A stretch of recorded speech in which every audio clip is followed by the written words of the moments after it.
خوش آمدید۔ آج ہم ایک بڑے دلچسپ موضوع پر بات کر رہے ہیں، لوگوں پر اثر انداز ہونا۔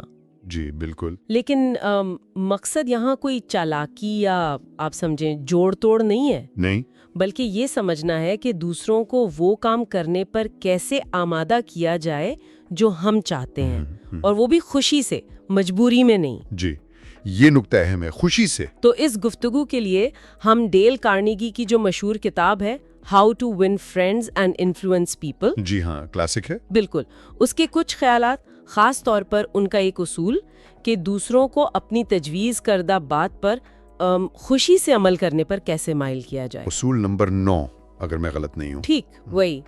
تو آج کا ہمارا مقصد ہے کہ اس اصول کو ذرا گہرائی میں سمجھیں، ٹھیک، دیکھیں کہ یہ نفسیاتی طور پر کیسے کام کرتا ہے، صحیح کچھ مثالیں دیکھیں گے، تاریخی بھی، روزمرہ کی بھی، صحیح۔ اور یہ جانیں گے کہ اس سے مطلب عملی طور پر کیسے اپنایا جا سکتا ہے۔ جی تو آئیے پھر شروع کرتے ہیں تفصیلی جائزہ۔ ضرور۔ تو کارنیگی کا یہ اصول نمبر 9 سادہ الفاظ میں، دوسرے شخص کو وہ کام کرنے پر خوش کریں جو آپ تجویز کرتے ہیں۔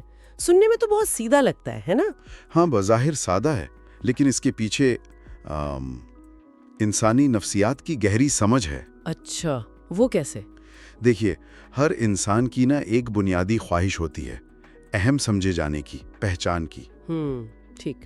جب آپ کسی کام کو حکم کی طرح نہیں بلکہ ایک موقع یا شاید ایک اعزاز یا ایک دلچسپ چیلنج بنا کر پیش کرتے ہیں، اچھا، تو آپ اصل میں اسی خواہش کو، اسی ضرورت کو اپیل کر رہے ہوتے ہیں۔ یعنی کام کو بوجھ نہیں کچھ اور بنا دیتے ہیں۔ بالکل، وہ کام پھر بوجھ نہیں رہتا، وہ ایک ایسی چیز بن جاتا ہے جس میں وہ شخص خود دلچسپی لے سکتا ہے۔ واہ، اور اس کی مثالیں آپ کہہ رہے تھے تاریخ میں بھی ہیں، خاص طور پر سفارتکاری میں۔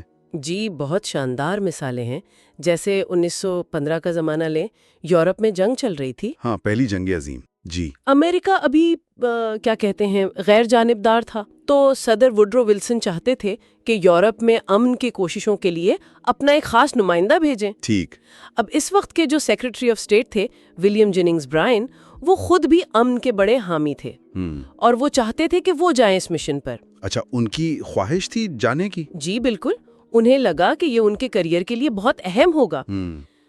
لیکن ولسن نے اس کام کے لیے اپنے قریبی دوست کرنل ایڈورڈ ایم ہاؤس کو چنا۔ اوہ، تو برائن کو نہیں چنا؟ نہیں، اب کرنل ہاؤس کے لیے یہ بڑا مشکل کام تھا، یقیناً، کہ برائن جیسے اتنے بڑے سیاستدان کو یہ بتانا کہ آپ نہیں جا رہے، اور وہ بھی ایسے کہ وہ برا نہ مانے بلکہ شاید مطمئن ہی ہو جائیں۔ یہ تو واقعی بڑا نازک کام تھا۔ کیسے کیا انہوں نے؟ مطلب کیا کہا ہوگا ہاؤس نے؟ یہی تو کمال کی حکمت عملی تھی۔ کرنل ہاؤس نے سیدھا سیدھا نہیں کہا۔ اچھا، انہوں نے برائن سے ملاقات کی۔ وہ سمجھ گئے تھے کہ برائن مایوس ہیں، تو انہوں نے کہا کہ صدر ولسن کا خیال ہے کہ اس وقت کسی کا سرکاری حیثیت میں جانا ٹھیک نہیں ہوگا، اور اگر برائن جیسا بڑا نام جائے گا تو اس سے بہت زیادہ توجہ ملے گی، کیا سرائیاں ہوں گی جو شاید مشن کے لیے نقصان دہ ہو۔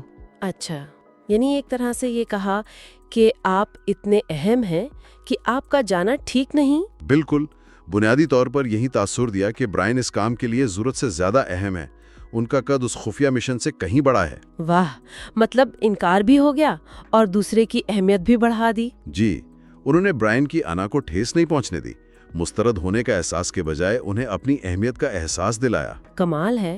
یہ حکمت عملی کامیاب رہی، کیونکہ یہ براہ راست ٹکراؤ سے بچتی ہے اور دوسرے کی عزت نفس کا خیال رکھتی ہے۔ یہ صرف الفاظ کا کھیل نہیں، یہ نفسیات کو سمجھنا ہے۔ اور ولسن نے خود بھی تو ایسا ہی کچھ کیا تھا نا، جب وہ ولیم گیبس مکارڈو کو کابینہ میں لانا چاہتے تھے۔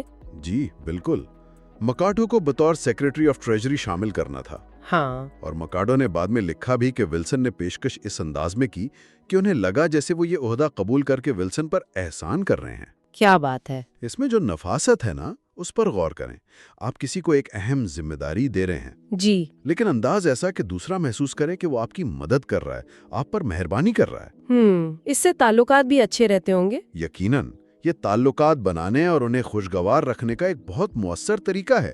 یہ ظاہر کرتا ہے کہ پیشکش کا انداز خود پیشکش جتنا ہی اہم ہو سکتا ہے۔ لیکن یہ بھی تو ہے کہ ولسن ہمیشہ اتنے کامیاب نہیں رہے۔ ہاں، یہ بھی حقیقت ہے۔ لیگ آف نیشنز والا معاملہ، ہاں، وہ ایک بڑی ناکامی تھی۔ وہ تو بہت چاہتے تھے کہ امریکہ لیگ میں شامل ہو، لیکن پیرس امن کانفرنس میں انہوں نے اہم ریپبلکن رہنماؤں کو ساتھ لے جانے سے انکار کر دیا۔ جی، الیاہو route, Charles Evans ہیوز، Henry کیبٹ lodge, یہ بڑے نام تھے۔ بالکل، ان کو نہیں لے گئے بلکہ اپنی پارٹی کے نسبتاً غیر معروف لوگوں کو لے گئے۔ اگر ہم اسے بڑے تناظر میں دیکھیں نا جی، تو یہ ناکامی براہ راست اسی اصول کو نظر انداز کرنے کا نتیجہ تھا۔ اچھا، کیسے؟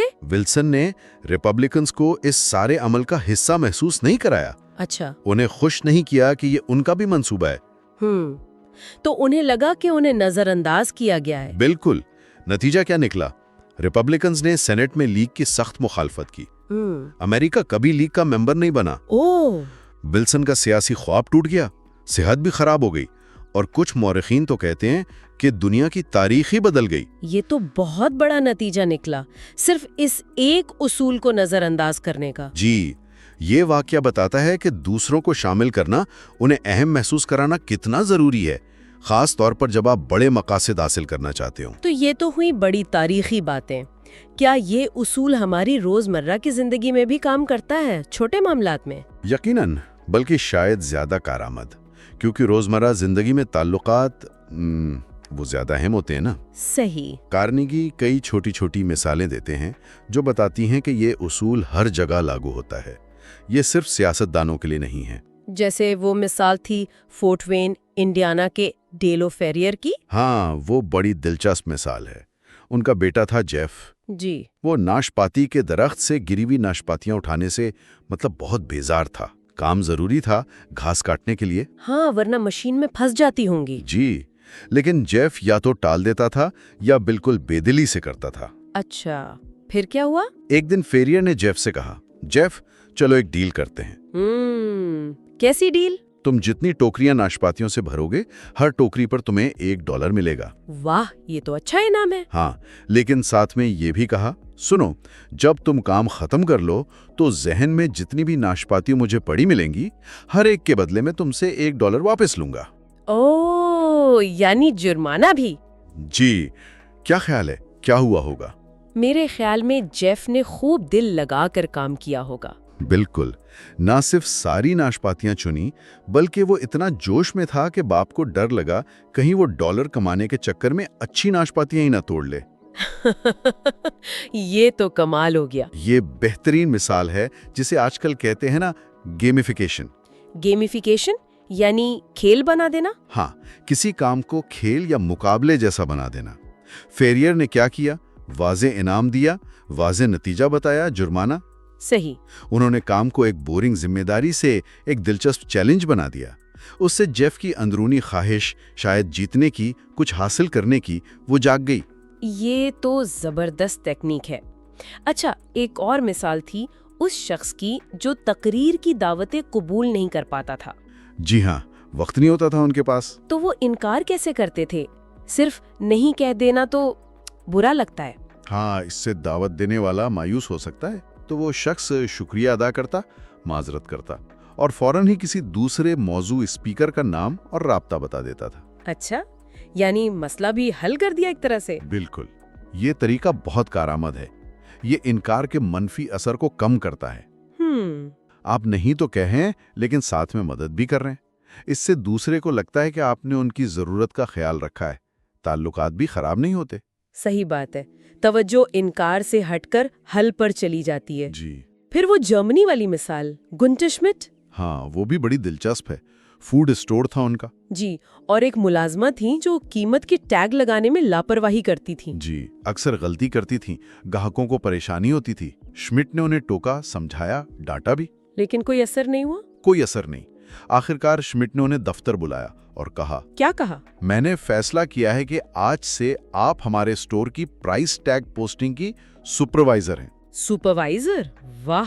یہ اب آپ کی ذمہ داری ہے کہ پورے اسٹور میں ہر چیز پر صحیح ٹیگ لگا ہو۔